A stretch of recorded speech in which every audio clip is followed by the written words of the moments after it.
بسم اللہ الرحمن الرحیم۔ السلام علیکم۔ یہ ایک ہاتھ لمبا ایک ہاتھ چوڑا چوکور پتھر تھا جو ہمیشہ حضرت موسیٰ علیہ السلام کے جھولے میں رہتا تھا۔ اس مبارک پتھر کے ذریعے حضرت موسیٰ علیہ السلام کے 2 معجزات کا ظہور ہوا جن کا تذکرہ قرآن مجید میں بھی ہوا ہے۔ پہلا معجزہ، اس پتھر کا پہلا عجیب کارنامہ جو در حقیقت حضرت موسیٰ علیہ السلام کا معجزہ تھا، وہ اس پتھر کی دانشمندانہ لمبی دوڑ ہے، اور یہی معجزہ اس پتھر کے ملنے کی تاریخ ہے۔ اس کا مفصل واقعہ یہ ہے کہ بنی اسرائیل کا یہ عام دستور تھا کہ وہ بالکل ننگے بدن ہو کر مجمع عام میں غسل کیا کرتے تھے، مگر حضرت موسیٰ علیہ السلام گو کہ اسی قوم کے ایک فرد تھے اور اسی ماحول میں پلے بڑے تھے، لیکن خداوند قدوس نے ان کو نبوت اور رسالت کی عظمتوں سے سرفراز فرمایا تھا۔ اس لیے آپ کی عصمت نبوت بھلا اس حیا سوز بغیرتی کو کب گوارا کر سکتی تھی؟ آپ بنی اسرائیل کی اس بے حیائی سے سخت نالا اور انتہائی بیزار تھے، اس لیے آپ ہمیشہ یا تو تنہائی میں یا تہبند پہن کر غسل فرمایا کرتے تھے۔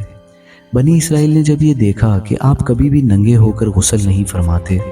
تو ظالموں نے آپ پر بہتان لگا دیا کہ آپ کے بدن کے اندرونی حصے میں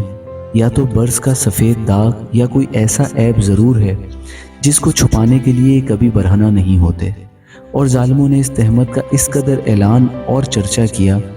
کہ ہر کوچہ و بازار میں اس کا پروپیگنڈا پھیل گیا۔ اس مکروہ تہمت کی شورش کا حضرت موسیٰ علیہ السلام کے قلب نازک پر بڑا صدمہ اور رنج گزرا،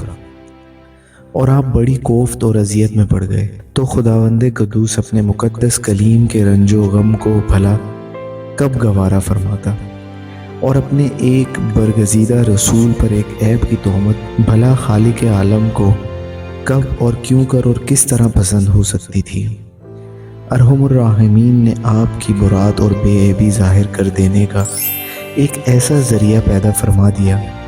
کہ دم زدن میں بنی اسرائیل کے پروپیگنڈوں اور ان کے شکوک و شباہت کے بادل چھٹ گئے، اور آپ کی برات اور بے عیبی کا سورج آفتاب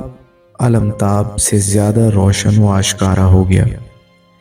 اور وہ یوں ہوا کہ ایک دن آپ پہاڑوں کے دامنوں میں چھپے ہوئے ایک چشمے پر غسل کے لیے تشریف لے گئے، اور یہ دیکھ کر کہ یہاں دور دور تک کسی انسان کا نام و نشان نہیں ہے، آپ اپنے تمام کپڑوں کو ایک پتھر پر رکھ کر اور بالکل برہنہ بدن ہو کر غسل فرمانے لگے۔ غسل کے بعد جب آپ لباس پہننے کے لیے پتھر کے پاس پہنچے تو کیا دیکھا کہ وہ پتھر آپ کے کپڑوں کو لیے ہوئے سرپٹ بھاگا چلا جا رہا ہے۔ یہ دیکھ کر حضرت موسیٰ علیہ السلام بھی اس پتھر کے پیچھے پیچھے دوڑنے لگے اور کہا، اے پتھر میرا کپڑا، اے پتھر میرا کپڑا، مگر یہ پتھر برابر بھاگتا رہا، یہاں تک کہ شہر کی بڑی بڑی سڑکوں سے گزرتا ہوا گلی کوچوں میں پہنچ گیا،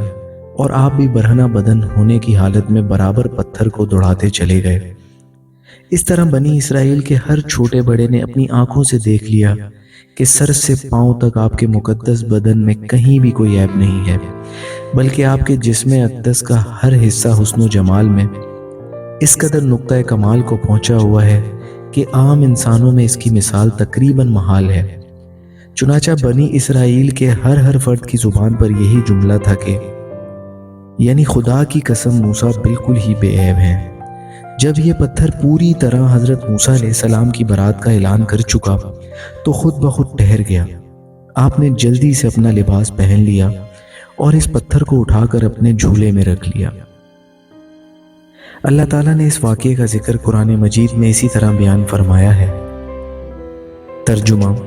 اے ایمان والو، ان جیسے نہ ہونا جنہوں نے موسیٰ کو ستایا، تو اللہ نے اسے بری فرما دیا اس بات سے جو انہوں نے کہی، اور موسیٰ اللہ کے یہاں آبرو والا ہے۔ دوسرا معجزہ، میدان طیہ میں اسی پتھر پر حضرت موسیٰ علیہ السلام نے اپنا عصا مار دیا تھا تو اس میں سے 12 چشمے جاری ہو گئے تھے، جس کے پانی کو 40 برس تک بنی اسرائیل میدان طیہ میں استعمال کرتے رہے، جس کا پورا واقعہ پہلے گزر چکا ہے۔ معجزات کے منکرین جو ہر چیز کو اپنی ناقص عقل کی عینک ہی سے دیکھا کرتے ہیں، اس پتھر سے پانی کے چشموں کا جاری ہونا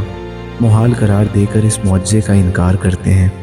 اور کہتے ہیں کہ ہماری عقل اس کو قبول نہیں کر سکتی کہ اتنے چھوٹے سے پتھر سے 12 چشمے جاری ہو گئے۔ حالانکہ یہ منکرین اپنی آنکھوں سے دیکھ رہے ہیں کہ بعض پتھروں میں خداوند تعالیٰ نے یہ تاثیر پیدا فرما دی ہے کہ وہ بال مون دیتے ہیں۔ بعض پتھروں کا یہ اثر ہے کہ وہ سرکہ کو تیز اور ترش بنا دیتے ہیں۔ بعض پتھروں کی یہ خاصیت ہے کہ وہ لوہے کو دور سے کھینچ لیتے ہیں۔ بعض پتھروں سے موذی جانور بھاگ جاتے ہیں، بعض پتھروں سے جانوروں کا زہر اتر جاتا ہے۔ بعض پتھر دل کی دھڑکن کے لیے دریاب ہیں، بعض پتھروں کو نہ آگ جلا سکتی ہے نہ گرم کر سکتی ہے، بعض پتھروں سے آگ نکل پڑتی ہے، بعض پتھروں سے آتش فشاں پھٹ پڑتا ہے۔ تو جب خداوند قدوس نے اب پتھروں میں قسم قسم کے اثرات پیدا فرما دیے ہیں، تو پھر اس میں کون سی خلاف عقل اور محال بات ہے کہ حضرت موسیٰ علیہ السلام کے اس پتھر میں اللہ تعالیٰ نے یہ اثر بخش دیا اور اس میں یہ خاصیت عطا فرما دی کہ وہ زمین کے اندر سے پانی جذب کر کے چشموں کی شکل میں باہر نکالتا رہے، یا اس پتھر میں یہ تاثیر ہو کہ جو ہوا اس پتھر سے ٹکراتی ہو وہ پانی بن کر مسلسل بہتی رہے۔ یہ خداوند قادر و قدیر کی قدرت سے ہرگز نہ کوئی بعید ہے، نہ محال، نہ خلاف عقل۔ لہٰذا اس معجزے پر ایمان لانا ضروریات دین میں سے ہے اور اس کا انکار کفر ہے۔ قرآن مجید میں ہے ترجمہ، اور پتھروں میں تو کچھ وہ ہیں جن سے ندیاں بہہ نکلتی ہیں، اور کچھ وہ ہیں جو پھٹ جاتے ہیں تو ان سے پانی نکلتا ہے، اور کچھ وہ ہیں کہ اللہ کے ڈر سے گر پڑتے ہیں۔ بہرحال پتھروں سے پانی نکلنا یہ روزانہ کا چشمدیدہ مشاہدہ ہے، تو پھر بھلا حضرت موسیٰ علیہ السلام کے پتھر سے پانی کے چشموں کا جاری ہونا کیوں کر خلاف عقل اور محال قرار دیا جا سکتا ہے؟